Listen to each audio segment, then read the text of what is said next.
Oi pessoal, então nós estamos dando início aqui à nossa aula 15 para o sexto ano B na matéria de Geografia. Aula 15 para o sexto ano B na matéria de Geografia. E nós estamos aqui finalizando o nosso módulo 5, falando do planeta Terra, origem, estrutura e dinâmica, certo?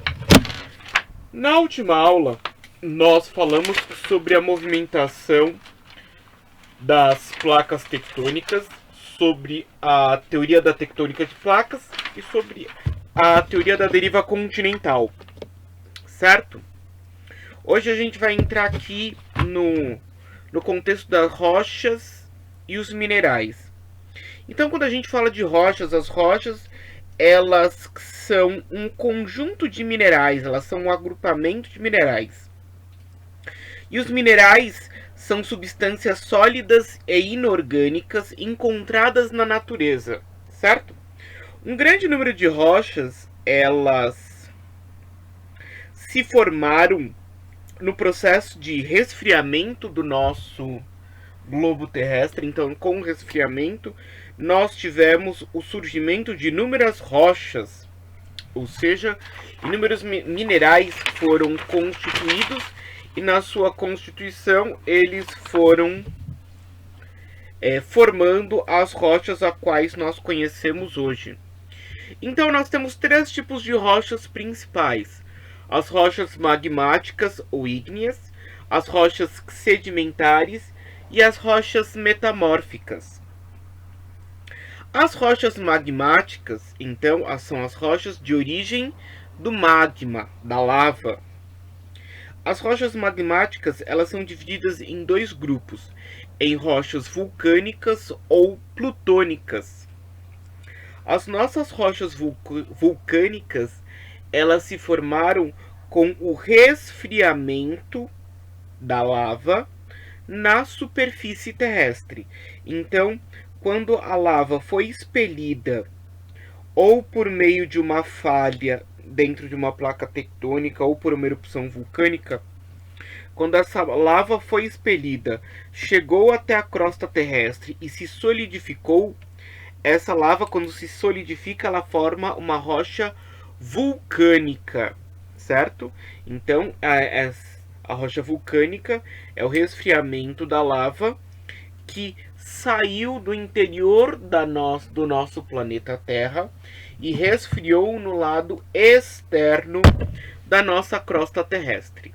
Agora, se a nossa lava ela se resfria no interior da crosta terrestre, a nossa rocha se chama rocha plutônica. Então, as rochas plutônicas são a formação de rochas que acontece o seu resfriamento no interior da crosta terrestre. Então, dois tipos de rochas magmáticas, vulcânicas ou plutônicas. Nós temos também aqui as nossas rochas sedimentares. As rochas sedimentares, elas são formadas pelo acúmulo e compactação de sedimentos, certo? Então, vamos pensar o seguinte: a rocha sedimentar, ela é formada por fragmentos de milhares de outras rochas. Então, as rochas, todo o relevo, toda a crosta terrestre, ela sofre um processo de desgaste contínuo, ininterrupto.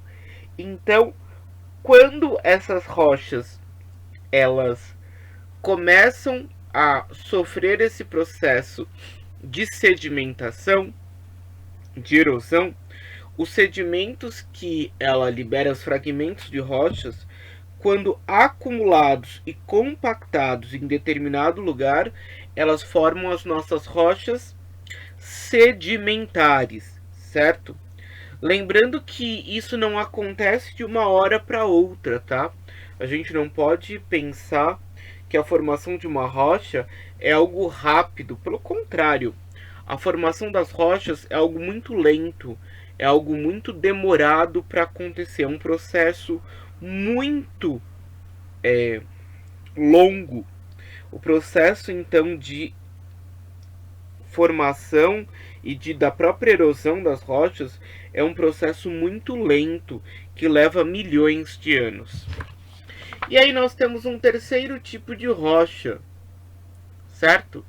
Então, nós temos aqui as nossas rochas metamórficas.